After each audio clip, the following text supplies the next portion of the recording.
औरंगजेब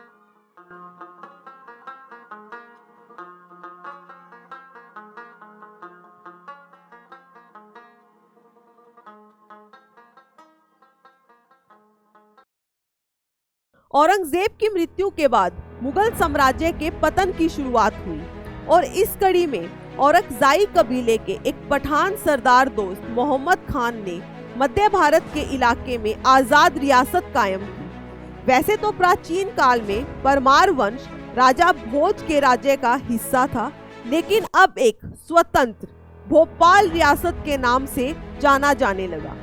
7 पहाड़ों से घिरा यह सुंदर शहर, जिसे लोग झीलों के शहर के नाम से भी जानते हैं, मध्य भारत का एक सुखी और समृद्ध इलाका था। देखते ही देखते वहां अफगानों ने अपने राज्य और बस्तियां बसानी शुरू कर दी। इससे पहले कि अफगान राज्य का और विस्तार कर पाते, मराठों की आंधी आ गई और अफगान नवाब को मराठों के सानिध्य में अपना राज्य चलाना पड़ा। मराठों के बाद अंग्रेज आ गए और अफगान हुकूमत मराठों के पाले से निकलकर अंग्रेजों के साथ आ गई। इसके बाद भोपाल की रियासत में कुछ ऐसा हुआ जो भारत की शायद ही कोई भी रियासत में हुआ होगा। 1819 से लेकर 1926 तक एक के बाद एक बेगमों की हुकूमत हुई। कुदसिया बेगम, सुल्तान जहां बेगम, शाहजहां बेगम, के खुसरो बेगम, इन बेगमों ने भोपाल में बहुत शांति भरा शासन किया और भोपाल की बहुत तरक्की हुई। भोपाल के अंतिम शासक नवाब हमीदुल्ला खान हुए, जो के खुसरो बेगम के बेटे थे।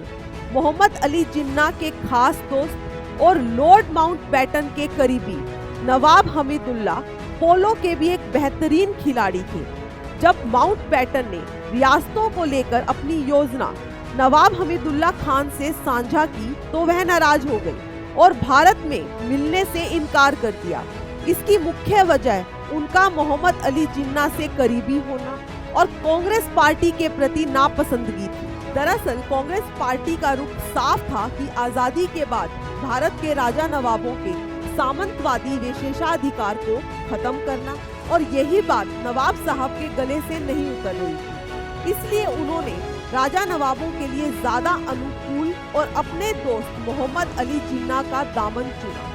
लेकिन अगर नवाब साहब भोपाल को पाकिस्तान के साथ जोड़ना या एक आजाद राज्य बनाना भी चाहते तो उसमें एक बड़ी समस्या थी, और वह थी भोपाल का भूगोल।